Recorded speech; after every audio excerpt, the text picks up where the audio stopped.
all profit takes place in the mind at the time of exchange. It's the only definition of profit that lends itself to doing anything useful. Setting up a bunch of fucking rules so a bunch of pointy heads can calculate a bunch of bullshit and do some math and come up with a number, that's not economics. Red and black on this contrived, overregulated bullshit in nominal dollars and coming up with a positive or a negative number, that's not economy, that's not profit.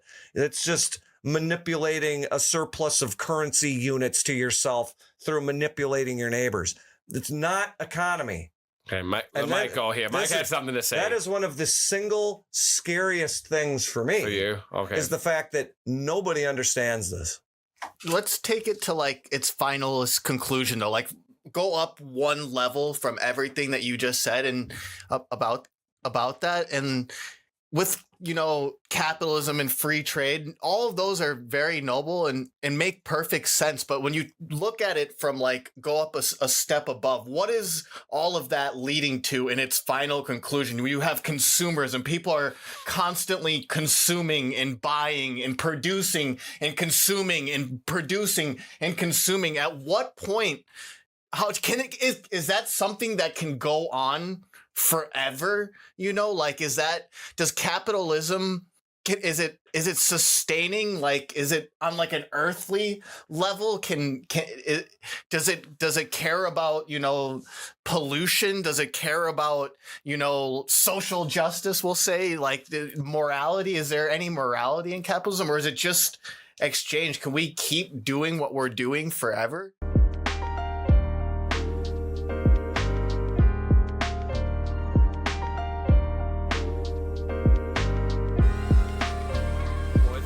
Since we've all been together in real life. I've been playing too many video games. It has been. And today we're going to discuss a topic that's not really in our realm. We usually talk about the objective of things. But today we're talking about something that we all have in common.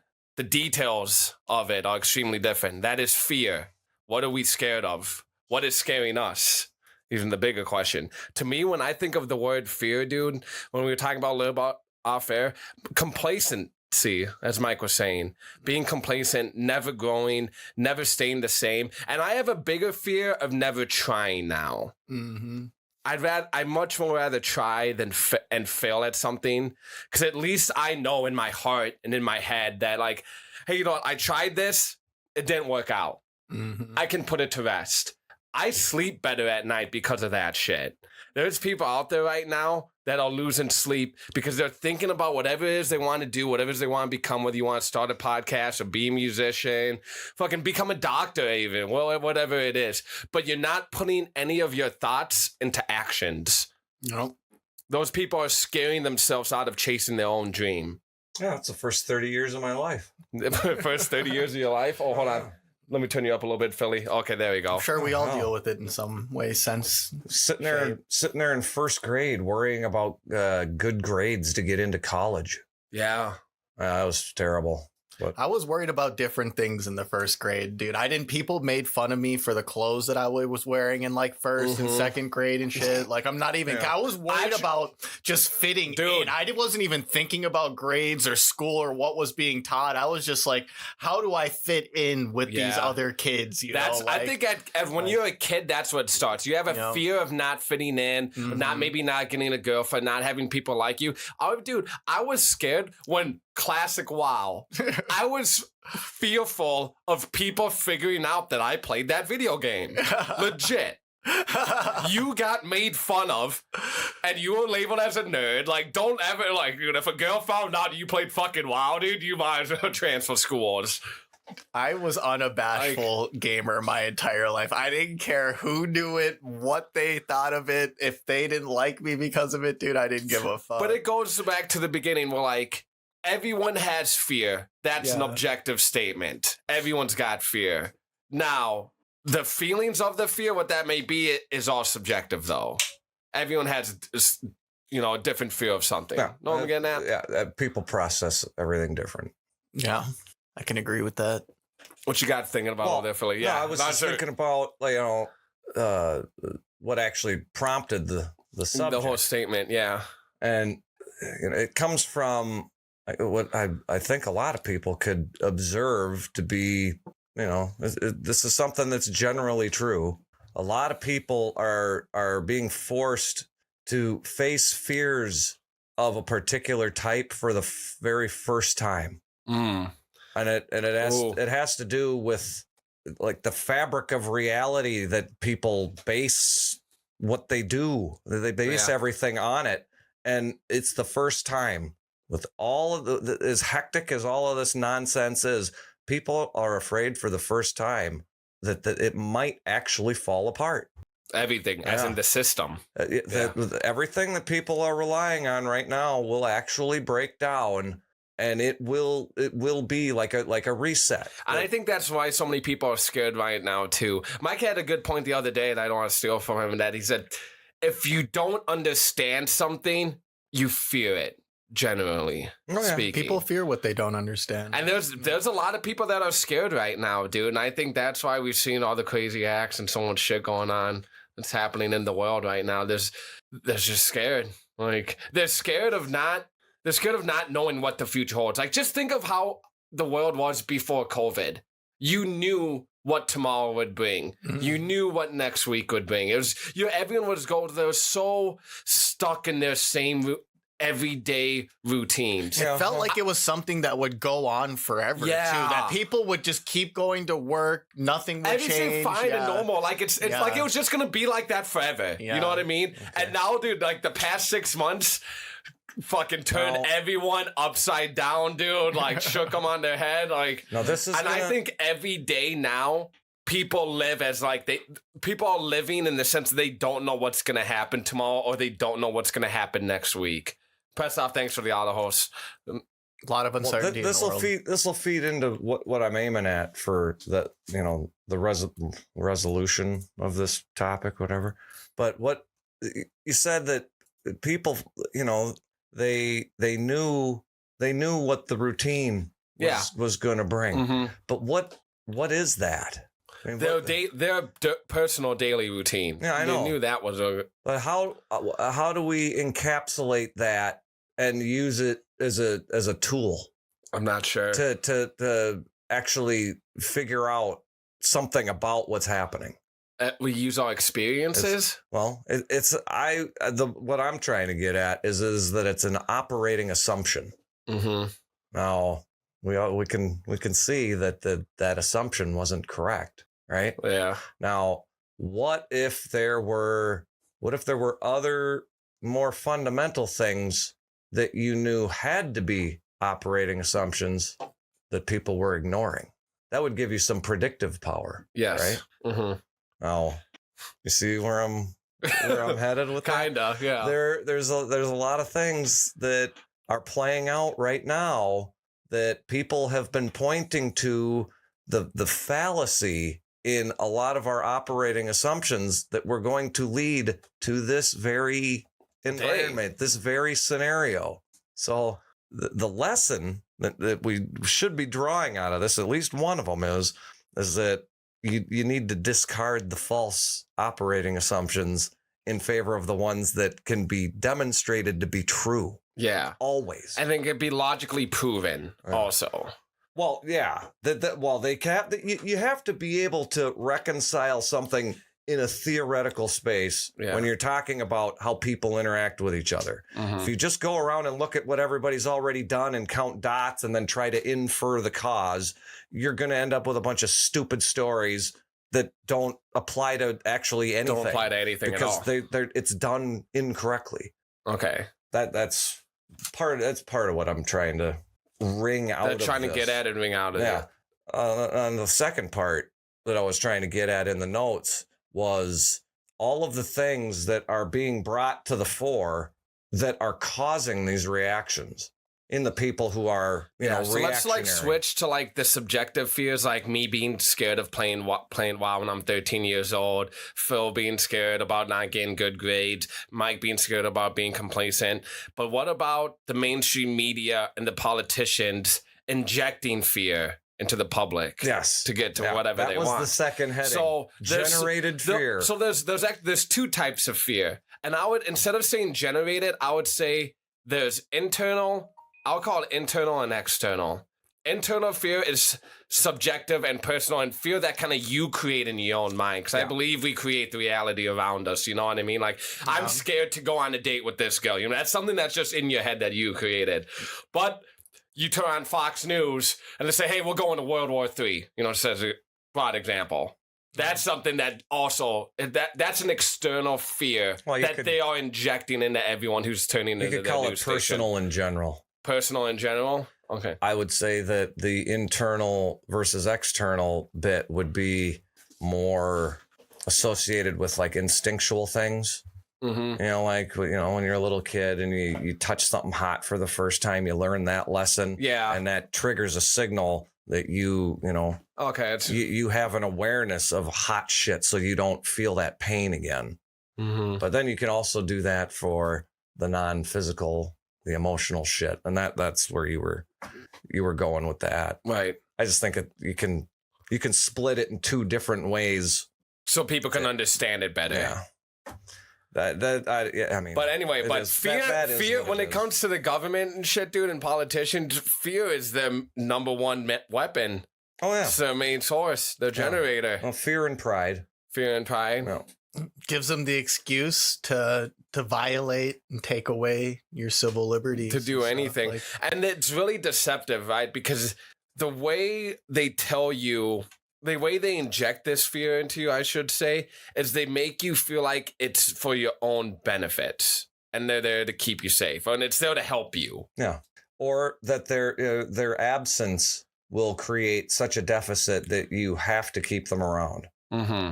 I also know, well, like, since we've been defunding the police in Minneapolis, I know a lot of people have been getting scared. There's been a lot more crimes already. Yeah, like, no, those were the things.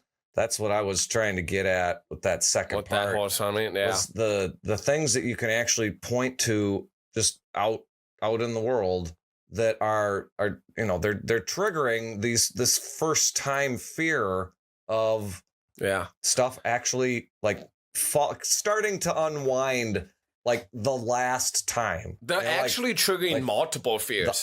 The empire crumbling. Like what are the, you know, what's some of the stuff that, like when we were talking last night, I mean, getting confirmation in the, you know, the general media of the stuff like the Uyghur camps in China. Most people were running around like headless chickens in this country, thinking that the only time something like this had ever happened was Hitler and the concentration camps. When that is, you know, it's maybe the single most horrendous example up until that point in time. America did it with, I think it's more akin to Americans and Japanese. Fuck, dude. Hitler in concentration, are they murdering people in there, like in China? Well, see, he doesn't even. How do you not know about this? Are they? I didn't know. They use these people as organ donors. They need an organ, they'll just go and pull it out of one of the people in these camps. I believe they're Muslims too, right? Yeah, majority of them, they're all Muslims. I was reading, I read a little bit about them because I wasn't sure.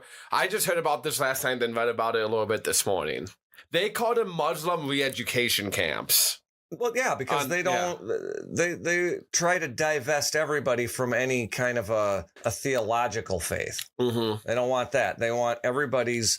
They want their faith to be to the system. They want everybody to internalize their own individual pride as being a member of this group of people who will then erect the supreme leaders that will lead their people to domination of the world. Mm. It is the mark of history. It's every bass-ackwards fundamental hate of the human soul that has been operating for all of time. Yeah, I want to go back though before we get too far into like China. Back to when you said that statement, defund the police. Think of all the fears that come with that. Mm-hmm. Right? There's multiple. First, let's start with the obvious. Well, you got the fear of people saying, "Well, I've never heard of anyone doing that." Simple one, right there. People saying that are scared that they don't even fucking know it, dude. Yeah. You know what I mean? It's like a subliminal fear message that they're putting in your head. Okay, we're going to defund the police. Now you got the people that actually do a little bit of thinking like, wait, no police, like there's going to be more crimes and stuff. So now you got people who may live in Minneapolis that actually scared that it's just, I don't know, it's going to turn into like fucking Dallas or something. You know what I mean? Where there's just crimes all just every single night, shootings every single night happening. Mm-hmm. All that. And then, fuck, dude, the list goes on and on. Yeah. Yeah. Well, that's, for the first time, you have people that live in places where they never thought they would actually need to be afraid of somebody walking around in their neighborhood. And I think that's what people are getting, they're getting scared to the point where that's how they feel, dude. Some of them, you know? You've got, I mean, there are people all over the place. The only real fear that was ever in their mind was of an accident type nature. Mm-hmm. Will there be a storm that damages my home? Yeah. Will there be an accidental fire that will ruin something? Now you have to worry about people just randomly coming on your property to bitch at you and call you racist. And, you know, I mean, well, how the fuck do you even know what any of these people are going to do? Yeah. I mean, it's a total, it's just a random grab bag of craziness. It is. And from all parties, like, I understand why people are so upset, dude. Like, but I'm honestly onto the point. I think I'm at the point with the whole George Floyd case. I think there's some much deeper shit going on to that. I don't think it was a racism act, dude. No. Like, once you discovered that George Floyd isn't the smarter they're making him out to be, and he has quite the rap sheet. And then the real big red flag to me wasn't even that. For anyone who doesn't know, it was in Texas. Did like 5 years in prison for a home invasion. Held like a gun to a pregnant lady's stomach. And it had nothing to do with what was happening. It didn't. But I'm not saying he deserved to die over a fucking 20-foot counterfeit $20 bill either. He did it. Not trying to say that.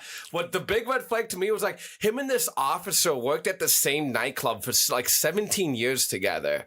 Now, once I learned that, dude, there was either two things. It was like, okay, so for an example, I've been bartending at the Armory for a little bit over 2 years now, since it's been opened. I don't know any of the security guards' names, okay? But I go there enough and I see them enough I recognize them. Mm-hmm. That's just a couple years.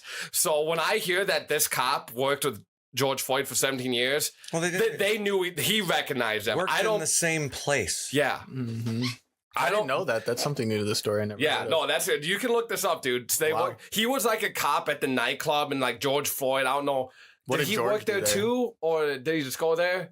No, he was. I don't know. They were both employed there. They were both employed at the nightclub. The one dude. guy, they worked together. The cop is there. They, I mean, the clubs all over, cities all over the country. They always have off-duty cops because the reason that you would hire an off-duty cop is because even when they're off-duty, they still have the same faculties. They still have the same capacity as a public presence, a representative of public, whatever law enforcement means. I think that's just a stupid phrase. Right. Yeah. It's more, you have a wider berth for protecting your person and property, whether it's private or business, if you've got an off-duty cop as opposed to just a licensed private security. But they don't have the same. Yeah. They don't get the same leeway as the cops do. Right. No, and Mike, I don't blame you not for knowing, dude. I didn't know until my friend told me, dude. And you're never going to know any of this stuff unless you actually go looking for it. Why would Fox News or any of mainstream media tell you that? They don't want you to know any of that stuff. Fox News was very straightforward about them knowing each other. Floyd, the individual, and what. Yeah. Okay. I don't watch Fox News, so. Well, Fox News doesn't really have any interest in not giving you shit that's fucking openly available because they know. Aside from when you've got a Tucker or a Sean Hannity taking a position on a policy or whatever, Fox News just goes to find out what happened and then tell you. Yeah. Okay, so backtrack. It's really amazing. Well, that was the thing. I'm still not understanding what all of this has to do with why he died or how Yeah, he no, died. I'm not saying. Well, that's Yeah. what I was going to get to. We got a little sidetrack, and I'm not Yeah. saying nobody deserves to die off of a super fucking petty crime like trying to hand off a counterfeit $20 I'm not bill. sure why he's such a big martyr, honestly, either. Because when he died, I was like, "Oh, this just happened again." But people rallied around this one, Yeah. and honestly, it's not about George Floyd. So anyone I think who's laser focusing in on him and saying that he's a bad dude, whatever, like, No, I'm not that's saying not even the they're point. missing the Like point. that's not even the whole point of all Yeah, of this. You know, it's this not. is it. His death is like a tip of the iceberg. It is indicative of a much larger problem with the police. Yeah. Itself, you know, and in white, black, you know, it's mostly impoverished. If you're someone in society and you grew up in a poor neighborhood or white or black, you know, like you probably understand to a certain degree of how the police operate, you know. All right, And let me finish my point. Well, I'm going to say one thing to ping off that and go finish what I was going to say. Good. I actually think, as well, a lot of people probably going to disagree with this. If the cop was black that killed George Floyd, I still think they would have been riots, dude. Oh, yeah. I really do. Whether he was black, Mexican, Asian, it's not about a white cop killing a black guy. It's just about a cop fucking killing someone, dude. Yep. Wow, That's what it's about, a dude. Somali cop killed That's- a white woman in Minneapolis just a year ago, Yeah. you know, but they jailed him right away. And like, it wasn't, and people were really upset, but there Yeah. wasn't riots and protests, though. All right, you so know? so when I found out that they worked together for 17 years, I kind of boiled it down to like a couple things. First thing is maybe that cop was just a racist, and maybe he never fucking liked George Floyd, the individual, whatever reason. You know, you work together with people, you're not fond of someone. Maybe he fucked his girlfriend. I don't know. He saw this as an opportunity where I can, you know what I mean? He saw this as an opportunity I can take advantage. Or two, it's just a cover up for something much bigger. When I say much bigger, I maybe even some like sex trafficking or something, dude. Who fucking knows? Like. Well, I don't know. we're actually executing the plan of the people that whoever it is that carries this shit out. Yeah. George Floyd, you're right. That specific instance doesn't inspire a critically thinking adult to rage. It just doesn't. The thing about this that's so scary is that they can inspire feelings in people that are so contrary to an actual event whenever they want, And you know what? and get these results. That's the mind-blowing magnitude Yeah. of what's going on that really triggers the fear in people. Yeah. It's like this And is when a you have country of over hold on. 300 million people that has got who knows how many cities, over 1 million people, metropolitan areas that have this population density, and they've all been operating under this assumption that, you know, these public institutions called Yep. courts and police are going to keep the reins on the worst of the worst, and the acts of passion, and, you know, provide deterrence and all of this crap. And you realize that they're just tools in the same show, and they can be switched on and off at will depending on what people who want to push people in different political directions want to do. And that's and they knew how to paint the picture too, because I truly do believe if the cop was black who killed George Floyd, there still would have been riots. But when it's white on black, or whenever you bring race to it, you're tapping into different feelings, dude, that people do have out in this country. There are 300 million people, dude. There are racists in there, dude. And when there ever is a white on black or black on whatever, it doesn't fucking matter, dude. You're tapping into those racist feelings, dude, that we all have naturally, dude, to some degree. Yeah. To some degree. Yeah, do you know that there are it doesn't matter what the share or the ratio is. There are lots of intellectual level, absolute extreme racists. Yeah. They despise other races. But do you know what they don't do?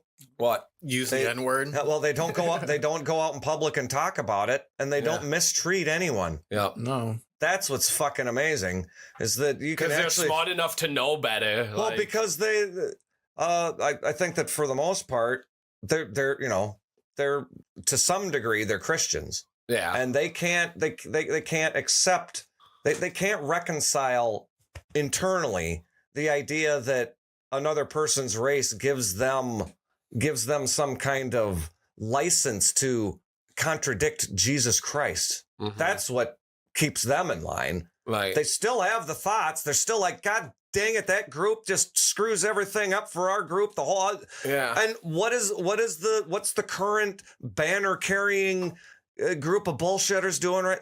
The exact same thing. But do you know what they're not doing? They're not foregoing harming others. They're presenting it as if they're justified. Yeah. Now talk about fucking scary. You can actually have people carrying banners that represent going in the complete opposite direction that everything was going in order to appease them in the first place. Now we're just going to do a 180 and go in the other direction. But what the hell? What? Yeah. And this is one of the craziest things I've ever seen. It was a little news snippet of what they call affinity groups over in the UK. And, you know, people who watch this video would just be like, oh, well, they go and find the poor little redheaded white kid. And dude, this is one of the most disgusting things I think I've ever seen people do to 10 or 11-year-old kids. You go to the UK, there really aren't, there's not a whole lot of places you're going to go where it's just white people. Yeah. It doesn't exist there anymore. So now, what place can you go where there's just white people? They take these kids. It's absolutely unbelievable. Somehow this kid, he's the only white kid in his freaking class. Yeah. And you know where he ends up? Where? He ends up sitting there analyzing his privilege with some freaking school appointed. Who the fuck even knows what these people, what their qualifications are? What their this shit is so insane. And then the reporter is asking the kid, and he's sitting there with his dad, and this kid is like, well, you know, my dad taught me, you know, you treat people for who they are. And then I'm sitting in my class, and you know, all of my friends get separate. They're all over in a group, and then I'm made to sit there and you know, this white kid ends up being isolated and being grilled to the nth degree about his existence as a white person, and it's just like he didn't even want to respond to the questions. Right. It's like, this is weird. This doesn't make what. That's not happening in mass, though. I don't. Oh no, dude. It's be. happening in the United States. This shit has been creeping into classrooms for decades. And now About the privileged white kids, like them getting talked to? Oh man, they are, dude, do you realize that the California legislature just repealed their civil rights? I'm sorry, Billy. I know that you weren't the ones who enslaved us, but unfortunately, you look just like your ancestors who did, so we're gonna have to teach you some shit. This stuff is so diametrically opposed to the initiation of whatever the freaking cause is. I think what Mike just said, we talked about this one time with Travis. That's like was it reverse or inverse racism? What his statement he just says? Like, they're trying to teach Billy about not being a racist by saying, hey, you look like these people that did this. That's literally racist. Like, I don't know. It's like, I know what Mike's saying, dude. Like, yeah. It is what it is. I don't know. I don't think that's happening in mass. It's not good to do that to a kid, obviously. I cannot believe they would do that to a 10 or 11-year-old kid. Yeah. But I think the one thing that scares. That's one thing that you can definitely learn from following these anecdotal examples of what takes place in these fucking classrooms under these curriculum dictates that are coming out of weird super left global think tanks and shit, and it's getting injected into our local school districts. I think I was gonna say, to ping off that even further, I feel like they do that as in for like studies. Like, hey, we're gonna try this out at this local school. And if it ends up working or we like the results that we get, well, then we're going to go fucking nationwide with it. Well, that's something you got to keep in mind, too. They always know what the like results are going to be because it's all designed. Because it's all manipulated to get the results that you want. It's all designed to deceive and then cause programmed reactions from all of the programming. These programmed reactions all come from abused language. And abused language, I think, it's the best case for real magic that there is. Yeah. Because, dude, okay, currency and money, right? Let's not get too far off topic with the fear. I'm talking about the fucking veils over everything. Currency and money, right? Yep. Money's real, currency's bullshit. But what do people think? They think we have money. We don't. Legislation and law. A law is something that's true, that always applies and can't be changed. What do we operate under? Legislation. What do we think we have? Law. We don't.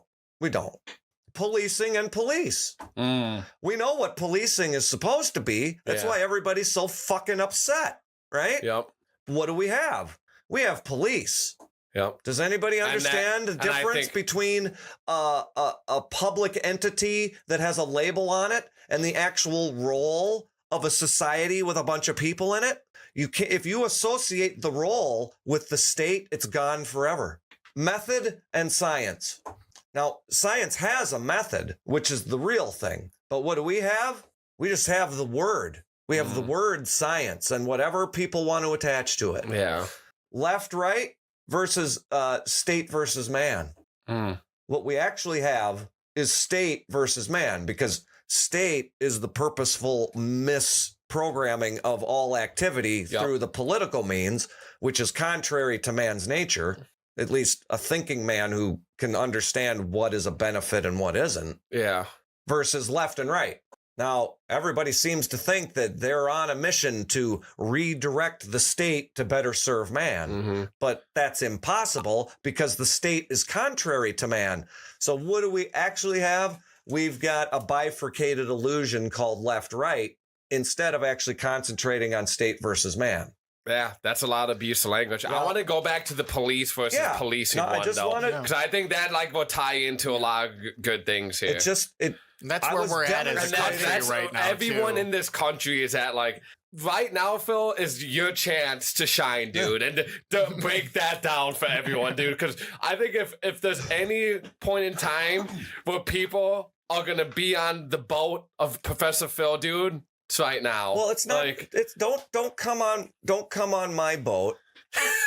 Get off of the state boat and set foot on solid ground. There you go. I like that. It's the concepts and the reconciling with what is an observable required assumption about how people act. But it takes these intense situations like the George Floyd thing for people to realize that. I've said this before, favorite quote in an anime, it's from Avatar Last Airbender. When you hit rock bottom is when you're most open to change.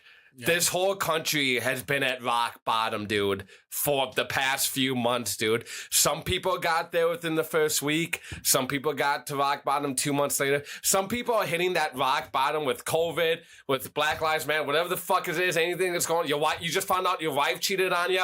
Someone is hitting rock bottom every fucking day, dude. Some people are just doing just fine out there. But my boy RJ said that they're not garnishing his wages anymore. He got a check from the government. He's been getting all this money. He's just been going to work like he's still working, never lost his job. He works a security, position, and he's like, COVID's been good for me, man. I'm not gonna lie. I've never had so much money in my life. It's been good but to be realistic, dude, it's been rock bottom. But it's been hard for most people. I would say for the majority, it's been rock bottom, dude. It has, for most of the country. But there's some positivity that comes with that, because like I said, when you hit rock bottom, you're like, okay, I need to do something else. When I was in jail, I was thinking to myself, I'm never gonna be in this position again. what are the steps that I can start taking? What are the actions that I can start making to make sure I'm not here again? Yeah. That's what did I do? What did I wrong do? before? What choice did I make that directly led me here? And then you dwell on that for a while. You're like, yeah, I ain't doing that no And that's more. the beautiful thing about hitting rock bottom. If you're willing to be open-minded enough, and you can't play the victim mindset, because people who play the victim mindset, they hit rock bottom, don't even realize they're fucking there. Yeah. So you can't play the victim when it comes to shit like that's this. definitely good advice. Yeah. Yeah, I feel that. I don't know. The people are at the policing thing right now. You know, that's what I'm saying. But that's why I think it's good, because I think what I was getting at, like, we got all these. The majority of people, I believe, are hit rock bottom, and they got the gears turning in their head. Finally, you know, after so many years, the gears are starting to turn. People are not working too. They kind of got time to do the thinking. And like 8-9 months ago, you would hear Phil say something like, "All cops are bad," and go on his rants. You'd be like, "Oh, that dude's fucking crazy. You don't even know it." Those people aren't just blowing you off right away anymore, dude. Is what I'm getting at.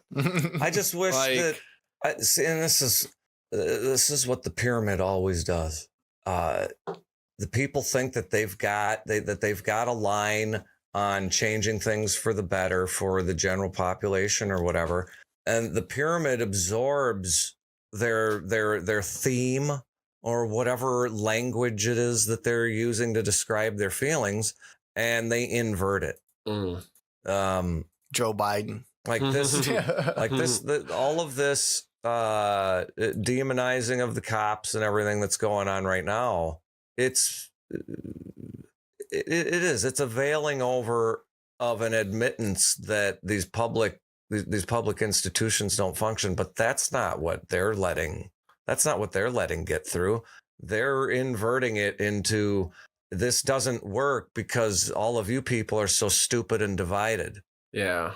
Wow. And we're actually more divided than ever right now, too. It's sad to see. Like, even so, it's interesting. I talk to my friends about how they feel about everything that's going on, dude. I'm hearing a lot of different sides, dude. Yeah, you're hearing a lot of different stuff, from my really close friends, too, you know? And it's like... And it made me real, like, right then and there. I'm not gonna say any names, but I have a lot of close friends on each side, like left, right, top, down, all over the fucking place, dude. Like, strong feelings. But like, after talking to somebody, it made me realize, you're like, damn, we're more divided than ever after all this. Actually, we really are. And maybe that was the purpose of the whole thing. Who knows? I don't know. Yeah. Like, it's good to talk about these things, though. If you can do that openly, man, more power to you. It's good to be able to still be human at the end of the day and still talk to the people you disagree with. And I think most people are human. I really do. I think most people are human and have some sympathy and have empathy and have an understanding for like everything. But they don't have the opportunity like we do to come over here and just discuss everything. Mm-hmm. I think that's why you get so angry sometimes, because I'm like, but how long have you been living by yourself and kind of been alone, you feel like? My whole life. Well, exactly. So you haven't really had that much of an opportunity to actually sit down and have a discussion with this with people.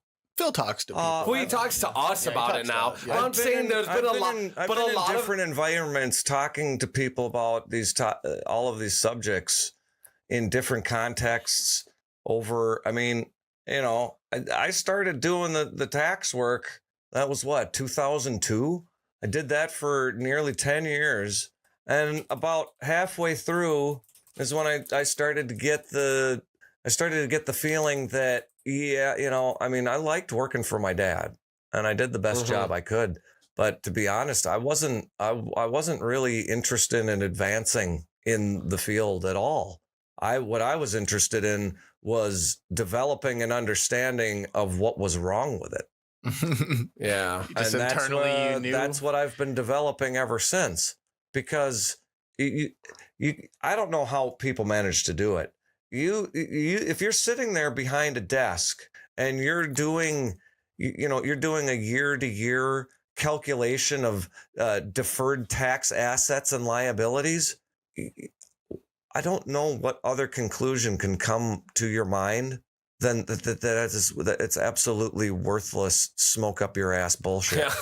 That there is no value in having an entity dictate that kind of detailed calculation to people who are trying to provide value to their neighbors through a business.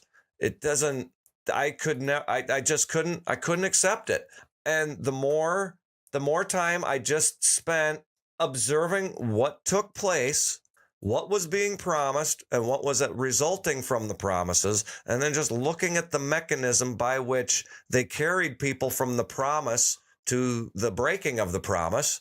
And it's just a bunch of barking faces wearing blue and red outfits on a merry-go-round. Yeah. It's the thing that just fucking goes around in circles, and people do the same hideous shit to each other over and over again. Lie, cheat, and steal and counterfeit, assault, murder, destroy, burn, whatever it is, to get people to nudge in one direction or the other, and then repeat. It's like the fucking instructions on a Head and Shoulders bottle. What I don't understand is like going back to the whole making promises thing, what politicians do all the time. They make promises and they break them. To me, it's like, if you don't have your word, what do you have? You don't have anything. If you don't even own what you say. And to me, that's like a no-brainer. If when you see someone that's run for president, let's just use Joe Biden, for example, because I know some people here think he's a pretty big faker. I haven't really paid too much attention to dude, to be honest. But so they're all fake, though. Yeah. You know, they'll be honest. But But like as someone who's person like Mike and I, we see someone like Joe Biden go up there, and we know he's just spewing bullshit. And he's not going to follow through with anything he says. Dude, I get mad if Mike says he's going to be here at 2:00. I get fucking pissed at him if he's not here by 2:00. Well, it's irritating. Yeah. It's very irritating. You know, it makes me feel like it gives you that sense, oh, Mike's kind of flaky. You kind of start to lose trust in someone, whatever it is. That's now imagine when someone's running for the country and like making when promises. you don't own up to your word, when you don't own up to what you say, those are the, kind of the feelings that you give into all like your followers and your friends, your listeners, dude. And you got people who run for president that don't follow through fucking shit. That's insane. Now, do you know what part of that generates fear for me? What? Is the fact that you can actually see, you can see one institution playing off of another. The giant children argument. The schools are used to eliminate the confrontation of things that actually produce adults so that they can get childlike reactions out of you once you're out there and you're supposed to be a voter. You're talking about the promises and the breaking of promises. We've got multiple generations of people who don't even have an attention span long enough to remember what the promise was when it's broken. Yeah. So then when the promise is broken, They don't even realize it. The people that they look to for their info will actually tell them that what's happening is that these people they've been prevented from delivering on their promise. Even it's just like, it's absolutely insane. Healthcare for all. Oh, well, let's get Obamacare passed. Keep your doctor, keep your insurance. Every single part of what was promised was a lie. They wrote it into the bill on purpose and then came out and said, well, these other people made it not work. No, you lied. You generated a regime, and now you're trying to blame it on your opponents. Their followers. Politics 101, their followers, dude. They don't have. I mean, they don't even. Apparently, they don't even have like an understanding of cause and effect or sequence in time. It's like 1, 2, 3 is the sequence, but they somehow think that 3 created 1. Yeah. Or that 2 didn't happen. Yeah, it's absolutely there's no like coherent like, and this is why college entrance tests and things are really important. Like when you take the ACT, there's a section on it called spatial reasoning or spatial relationships or whatever, and it's basically you'll get a 3-dimensional a drawing of like 3 cubes, and they'll say, if rotated this way and then flipped, what would it look like? Where would it be? Okay. Now, if you take a little bit of time and you draw it, you'd be able to sit there and I could figure Rotate it out. It'd go here and then it'd be like this. So it'd be an L like this. That's that one. These people can't do that. They can't follow. There is no there's no reasoning chain anywhere in anything. All there is This is the abused language formulation that's been installed in my head, and you said one of the wrong words.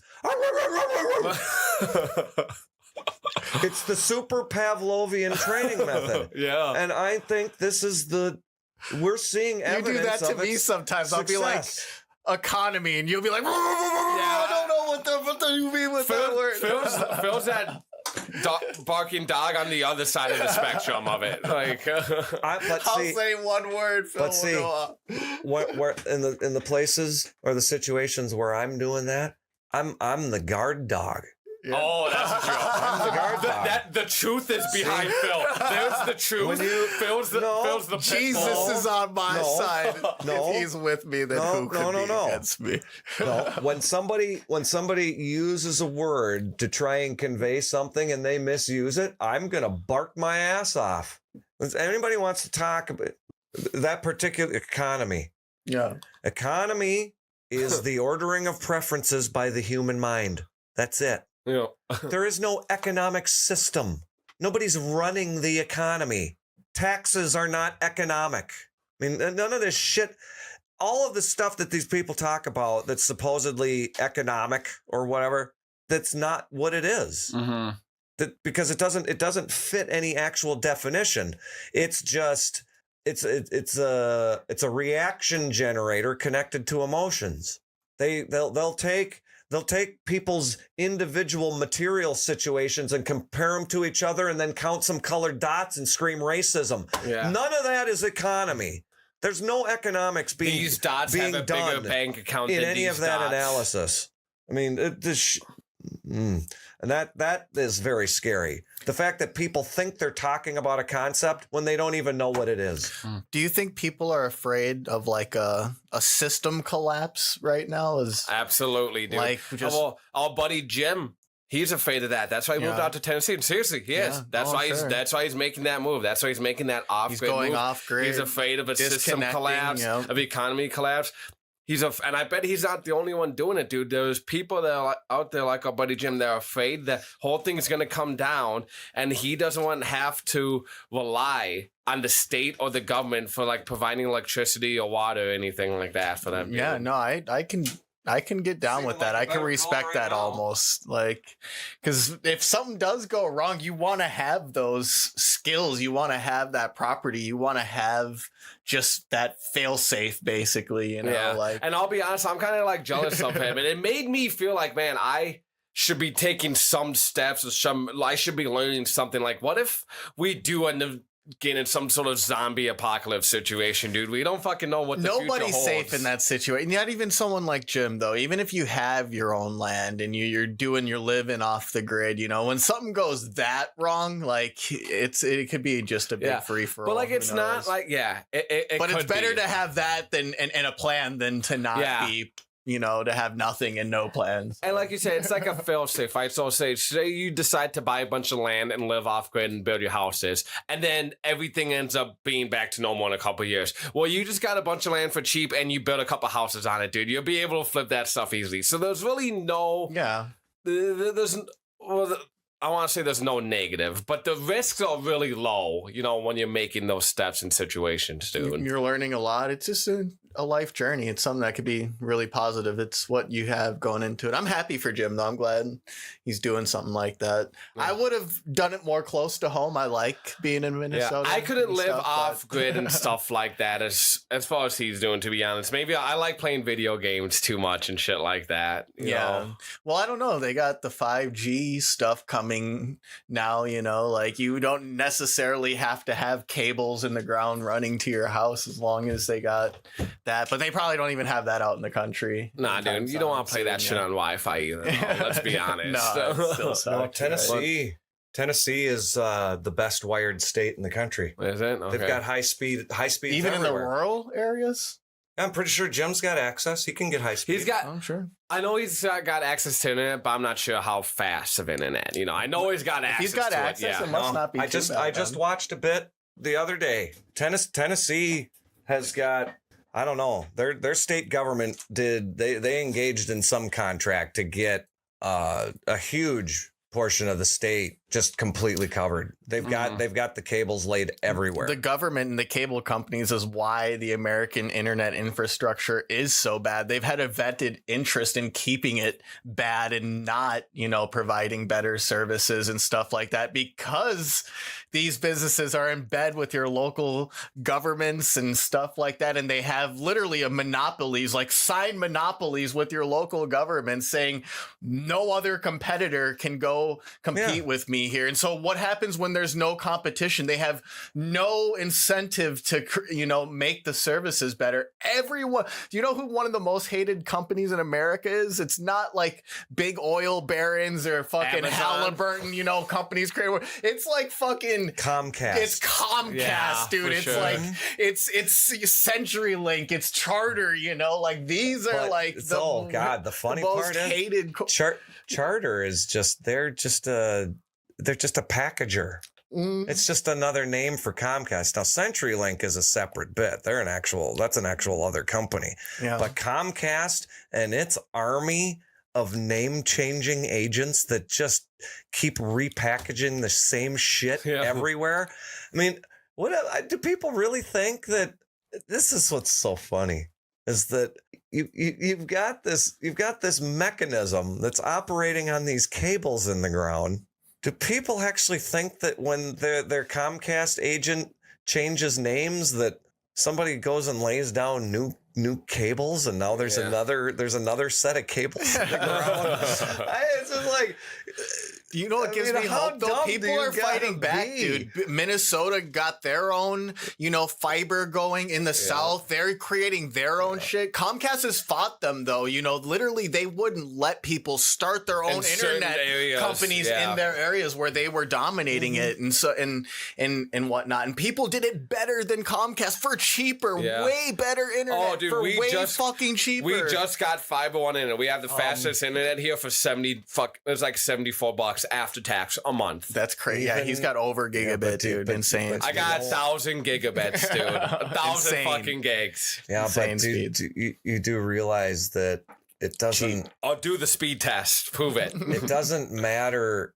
Like you've got this entity that you connect through the device. You're a client of that particular company, and you've got this incredible throughput.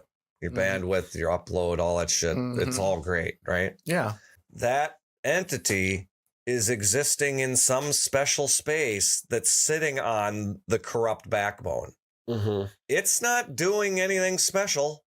Maybe not this particular one. I don't know much all about it. that company is doing, they're just taking advantage of an imbalance in that particular position.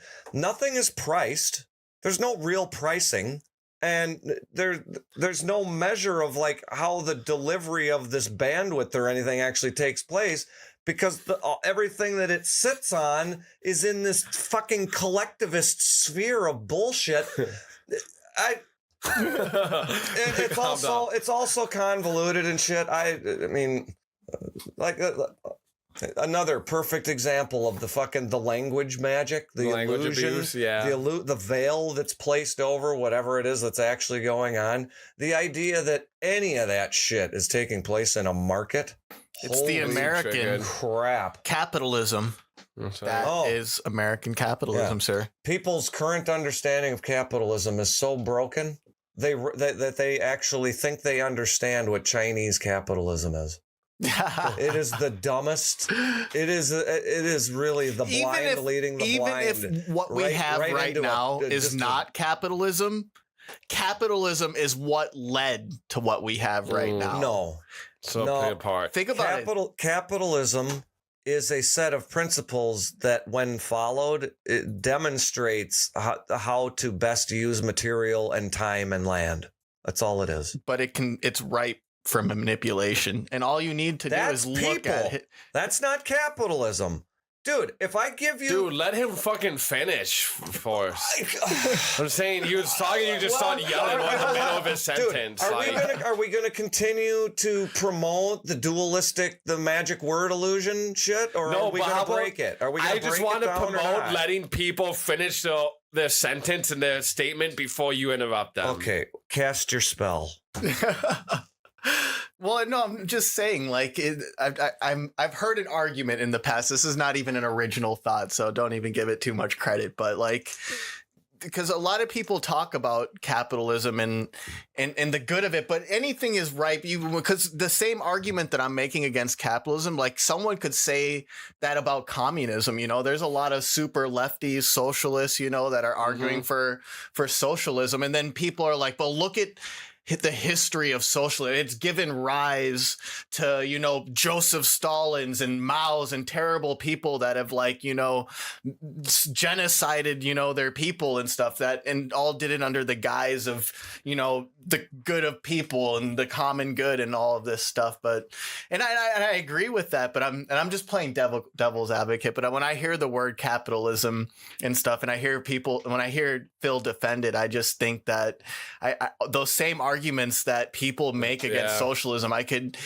flip that onto capitalism very easily. You know, it's like the same shit. Because even though Phil is right, the capitalism, what we have right now is not capitalism. You know, I'm getting a little bit ahead of Phil, but I know where he's going. That's what I want you to. Yeah, I know where he's going with this. You know, so I made a little sly comment on him, but like, what we have right now is not capitalism. It is not a free market. Phil is 100% right when he says that. But what we did have, if America ever was a free market, if it ever was a capitalistic system, you know, like, if you just go through the progression of time, you know, you look at it just objectively, you know, like, and you look at, if we did have capitalism and we have what we have now, then how is it that capitalism did not give rise to what we have now? And I'm not saying it did, and I'll let you make your point. You tell me why capitalism. This is what capitalism hasn't given rise to what evolved we have now. And adapted into, at least.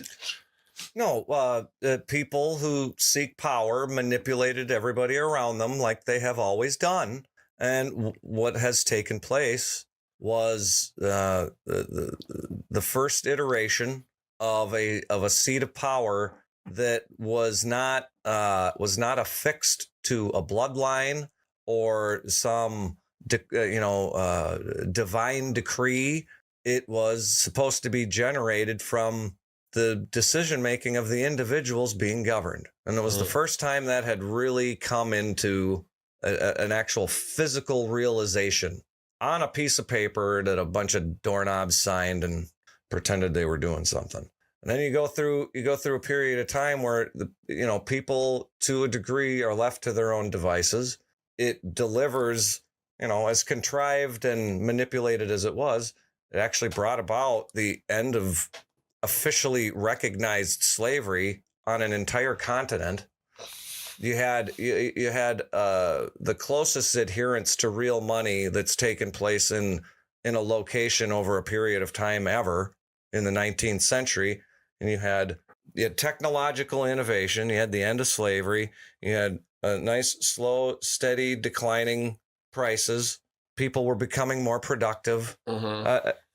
There are so many positive things about the 19th century that all get wiped away because of the Civil War and what had occurred previously. We only focus on the negative. When all that was actually taking place was the population slowly absorbing the recognition of these concepts that play out in the individual exercise of economy, freedom of association, exchange for value. The fact that free individuals exchanging what they do with each other at the moment of exchange increases the value. That's what generates shit. Let me throw something at you. People looking at the green can and the red can. Physical characteristics appear to be exactly the same, but there are things that the individuals see that are different in them, and they decide to exchange. They value what the other one has more than what they have. Lime's better than grapefruit. The moment of exchange is what increases the value. That is where the profit takes place. All profit takes place in the mind at the time of exchange. It's the only definition of profit that lends itself to doing anything useful. Setting up a bunch of fucking rules so a bunch of pointy heads can calculate a bunch of bullshit and do some math and come up with a number. That's not economics. Red and black on this contrived, overregulated bullshit in nominal dollars and coming up with a positive or a negative number. That's not economy. That's not profit. It's just manipulating a surplus of currency units to yourself through manipulating your neighbors. It's not economy. Okay, Mike, go here. Mike had something to say. That is one of the single scariest things for me. For you? Okay. Is the fact that nobody understands this.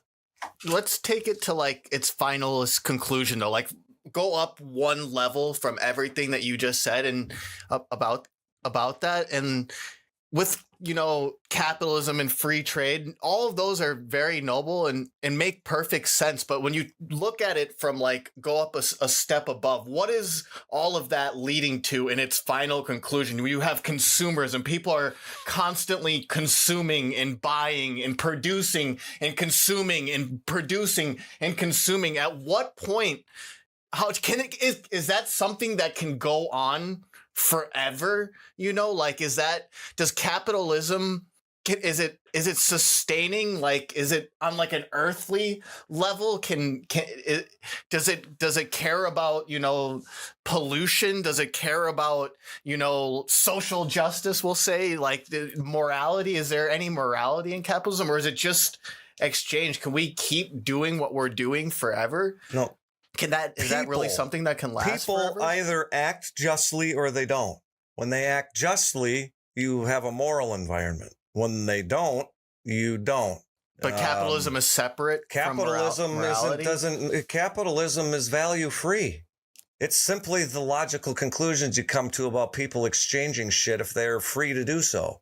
Given the assumptions, simple assumptions, given a choice, people will choose more over less. But what and if they will choose sooner over later. So the only assumptions that you have to operate on are more is better than less and sooner is better than later, and people choose. And can't you That's all see, you need. But that doesn't always lead to morality in the bigger picture, though, because if you're just making choices on an individual level, let's just say, for instance, purchasing coffee at a gas station, right? The gas station is selling the coffee and you as the buyer is buying it. There's free exchange there, right? Like I'm deciding. So there's no morality that's hurt between me and the gas station. But then we introduce something here, let's say the gas station lets you mix the coffee every day with, straws, for instance. A creamer, sugar. Yeah. And then you throw that in the garbage and then there's just thousands and millions of straws ending up in the ocean now and fish are dying from it, like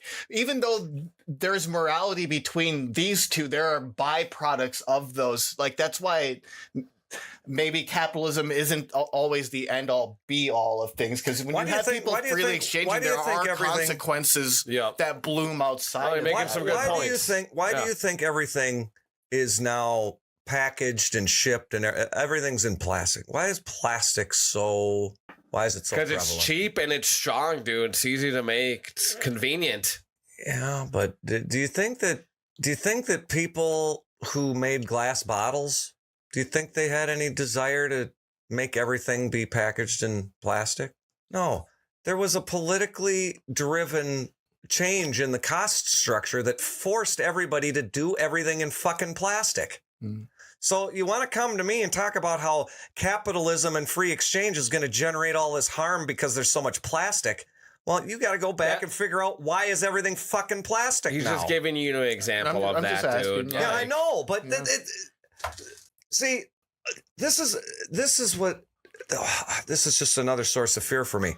I understand the intent of presenting that anecdote, right, as a particular for an individual facing decision making in what. Yeah, but see, what we have to understand is that the only way that you can get to a scenario where people's everyday decisions are not inflicting this kind of damage, the damage of the unaware, basically, like you're talking about, is if we get rid of all of the shit that creates it, which is always the state. Yeah. So you're saying But have capitalism people, isn't the answer for that. be It more takes aware. something Capitalism- more than just Capitalism No. is part of reality that is there whether you acknowledge it or not. All capitalism is a word. Unless you're ready to list out, a set of basically self-evident truths or observables that are that can't be denied, then that's just a word. So what do I don't know, should we attempt a definition? No. No. I'm just throwing monkey wrenches into your and seeing how you I deal know, with well, them. what- Yeah. And basically, I'm carrying around capitalism. It is basically it's the catch-all word that politically minded people want to use to demonize basically people doing anything without them when they are the poison in every pond, and they don't want you to know that they're the poison. They Yeah, want you to think they you're want the you- poison, or maybe Yeah. the gas station's the poison for ordering the straws.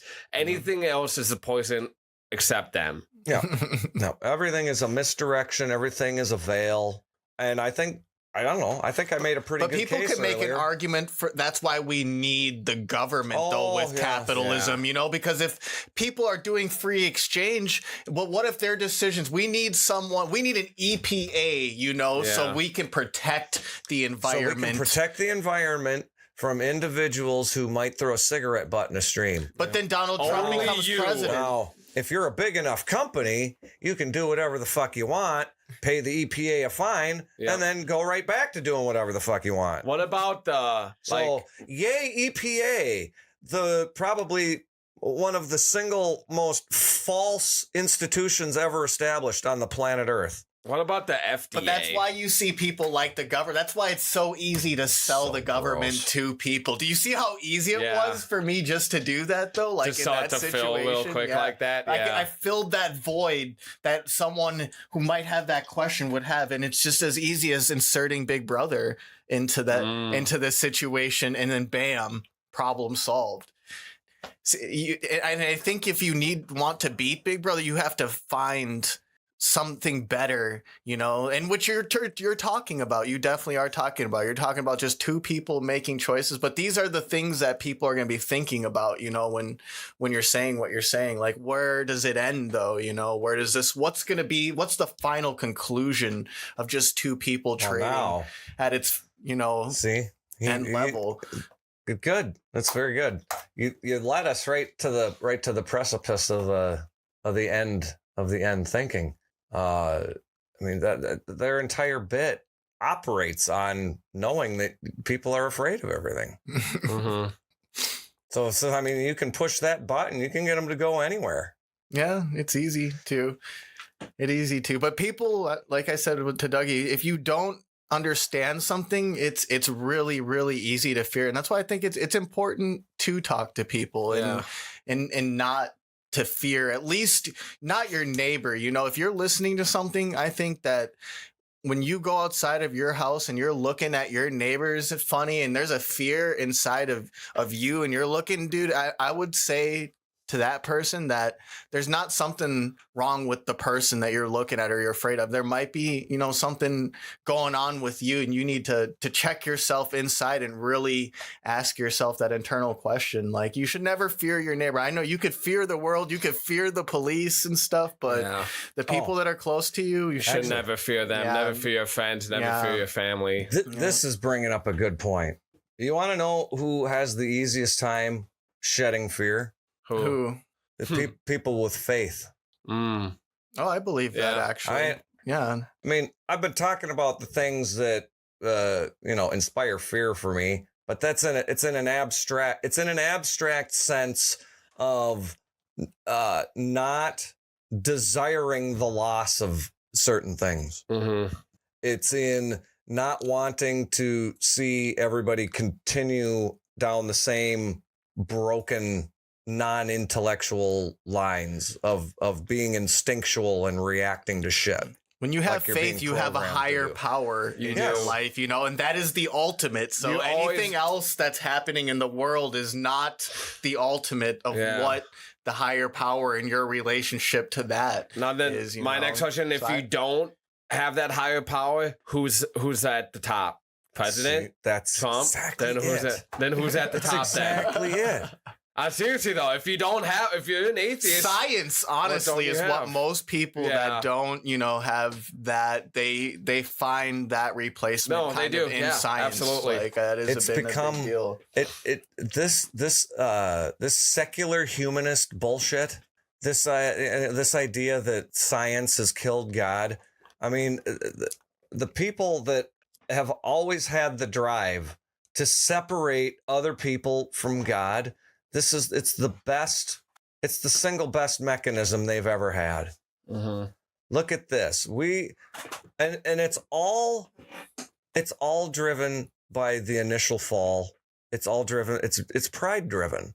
And that's why pride is the deadliest of the 7 sins. I mean, it's the jumping off point for every other instance, because if you maintain your faith, you understand that anything that you would characterize as good only comes through you. It originates with God. Yep. What you're responsible for is that you're like the switchman. Yeah. You say yes or no. God installs a gift in you, and you say Accept yes or it no. deny it. Yep. Somebody feeds you an internal pride expanding, bullshit notion, and you are the one you say yes or no. Mm-hmm. Oh, I should feel good about myself, even though I don't do anything. Yeah. Yes, Yep. you've just increased. your Nobody pride tells balloon. themselves that, though, even if that's the No. actual reality, because people You have know? to be able to wake up and look at themselves in the mirror, so people create all sorts of stories Oh, around yeah. them. Imagine Well- bankers and Wall Street people. Do you think that they are telling themselves that I don't do jack shit, I don't deserve this money that Yeah. I'm getting? No, dude, they're like on they- some Rick Ross shit. I'm a Yeah. fucking gangster, I deserve this, I Yeah. took it so it's mine type shit. Yeah. And that's what it is. Yeah, well, it's because they think that, they have faith in a fallacy. See, they think that because people with power have established a structure that delivers them benefits on a per time delivery exchange rate, they think that they work.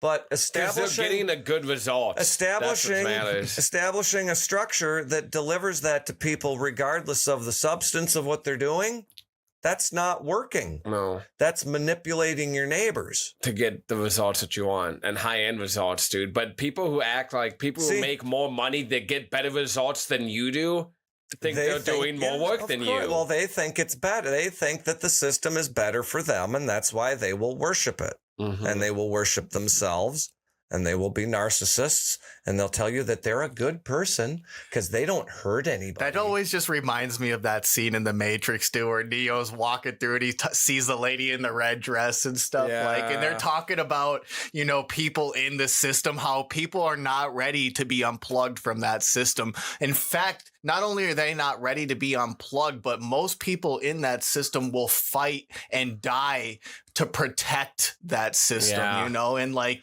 dude, that always stuck with me, and I'm not gonna lie, that And registered with me. You know super which one fucking stuck hard. with me? I can't remember his name, but the dude who's eating the steak that wants to get put back into Yeah. the system. Yeah. There's Cypher. that reality Yeah. too. That's to me. That's the one that sticks with me. The dude who made it out is like, no, dude, this shit I'm sucks. more comfortable in the system. That's I miss better eating for me. steaks, even Yeah. though I know it's not real. Exactly, dude. Eating the same goop every day, dude. I get it though, but Cypher is he embodies, that a huge percentage of people, and everyone wants to think that they're not Cypher. It's really easy to be like, I'm Neo in that story, and I'm not the dude. Everyone I'm not wants Cypher. to be Neo. But dude, I'm the one, bitch. I am the one.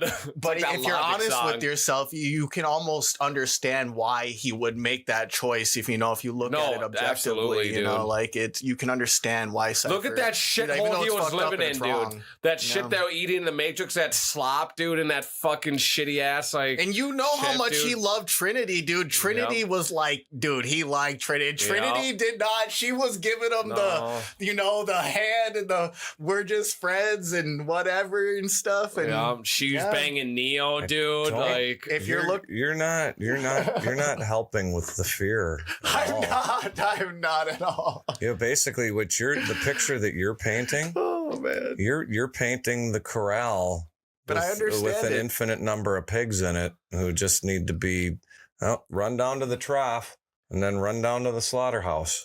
It's not a good picture, and I don't mean it to be like that. But no, it's not. We were just giving out examples. I was the one who brought up the Cypher point, because that's what stuck out to me, dude. And that's how I viewed that. I was like, man, like sometimes people, the reality of things suck, so people would rather be in that system. Yeah. No. Well, and that. I mean, I would relate that. I mean, that's just that's godlessness. Yeah. That's being faithless. And Cypher was faithless. He didn't believe in what Morpheus was saying. That is, yeah. I mean, I don't know how you get more selfish than Cypher. Don't be like Cypher, everyone. In a world full of Neos and Trinities and Morpheuses, just don't be a Cypher. Feel that one. Okay, well, we're an hour and a half in here, 3:30. Okay. I have to pee. Do you want to take a break or let's get a 5-minute one? Let's just get a 5-minute one. You guys want to take a break or we can be done? Oh. No, we didn't resolve. Okay. I wanted to get to the little 2-step part at the end. Let's take a break quick and then we'll resolve it. Because I really have to pee too. Very good. All right. We are back, ladies and gentlemen, with the epic conclusion of fear. But it's one of those things, there really is no conclusion to this. Okay. Now what I want to know is did you guys formulate answers for that last part? I did, actually. For the last question, I did think of some of it a little bit. Go over the last part again. I'll read the question. Yeah, I'll read it back. I'm pulling it up right now. How is fear related to the concept of making a better world? And now read what I wrote as the two parts. Okay.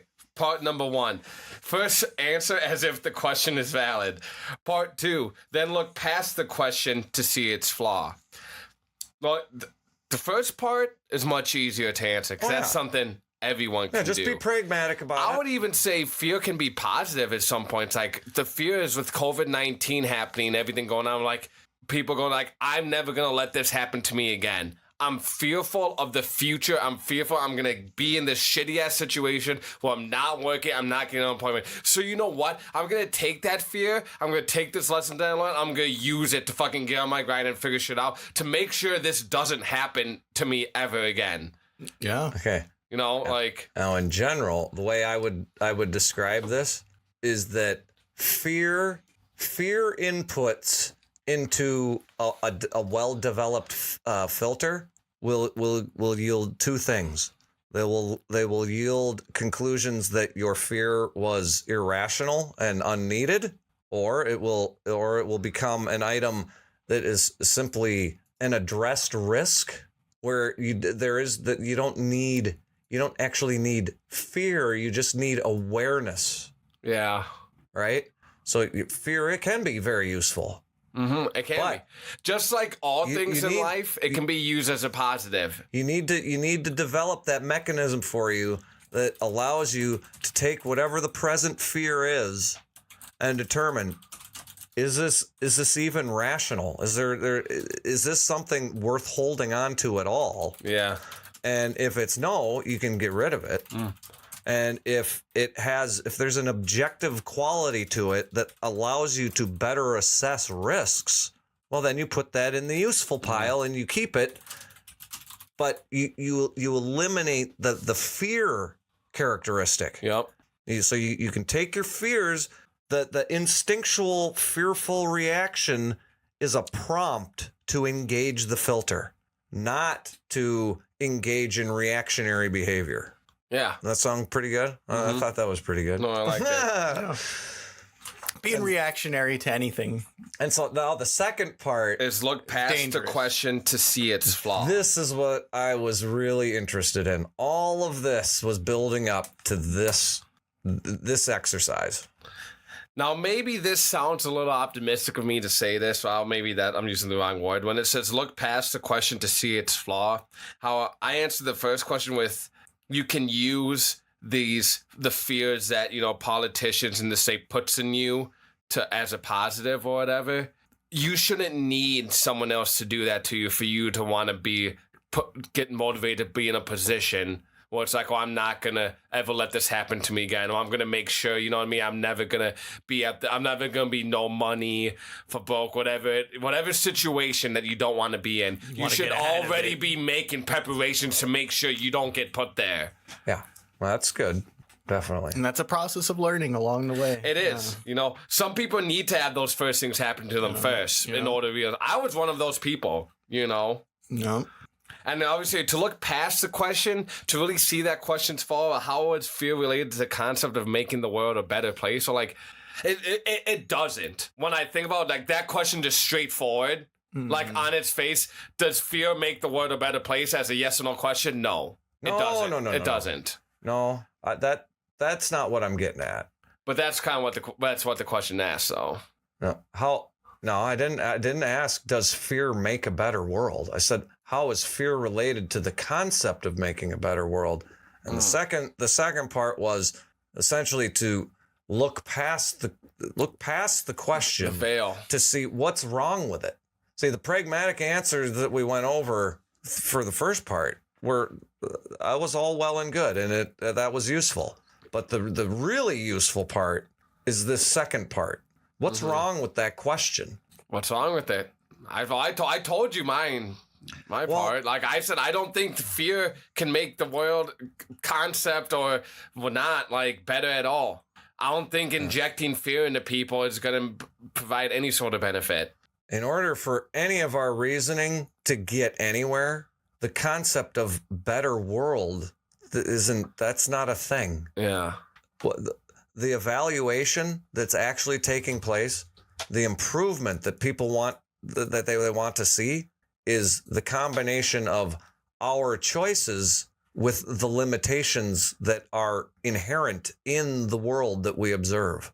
That can't be made better. We can't deny reality in pursuit of utopias or dreams or shit. Mm-hmm. What we have to do is we have to pull back and look at what is it that we're actually evaluating.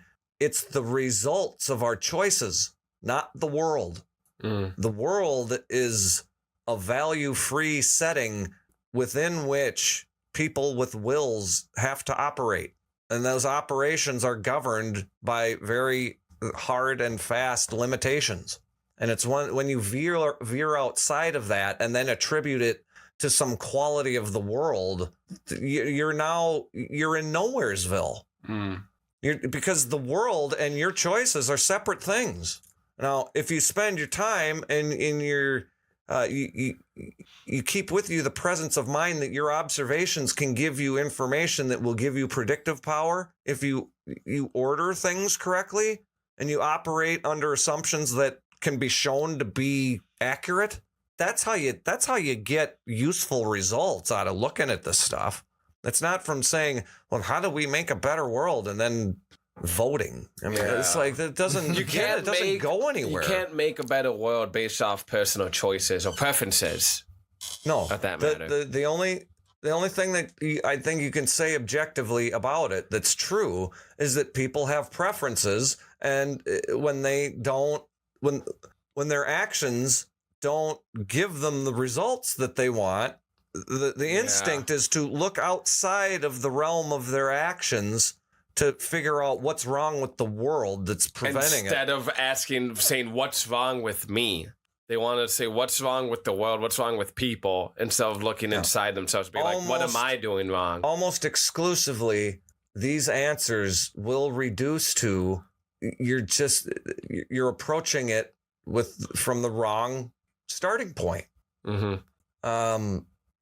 counting colored dots to come up with a racial profile of a particular area of activity, that's not going to lead anywhere. That's just going to lead to groups of people bitching at each other and then trying to wield political power to get what they want. Mm-hmm. That's not making a better world.